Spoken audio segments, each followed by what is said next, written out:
மதம் என்பது ஒரு நிறுவனம். மதங்கள் என்றால் நிறுவனங்கள். அவை ஒரு மகானின் கருத்தை பரப்புவதற்காக உருவான அமைப்புகள், மகான்களின் கருத்துக்களை பரப்புவதற்காக உருவான அமைப்புகள்.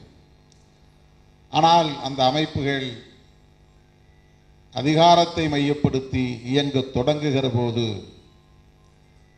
அரசியலில் இயல்பாகவே கலந்து விடுகிறது. அதனால் அது வெறுப்பை விதைக்கிற திசை வழியில் பயணிக்க வேண்டிய நெருக்கடிக்கு ஆளாகிறது. நம்முடைய வரலாற்றுக்கு தெரிந்த காலத்திலிருந்து பார்த்தோமானால் கௌதம புத்தர், நபிகள் நாயகம், அவருக்கு முன்னால் இயேசு பெருமான், புத்தருடைய சமகாலத்து ஞானி மகாவீரர்,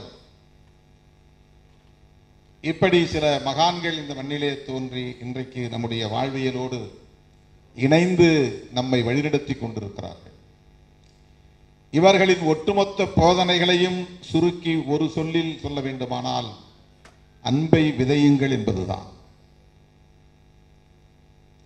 அன்பு செய்யுங்கள் என்பதுதான். அன்புக்கு ஆங்கிலத்திலே ஒரே சொல் லவ் என்பதுதான். அப்படித்தான் ஆங்கிலத்திலே இதை மொழிபெயர்த்து வைத்திருக்கிறார்.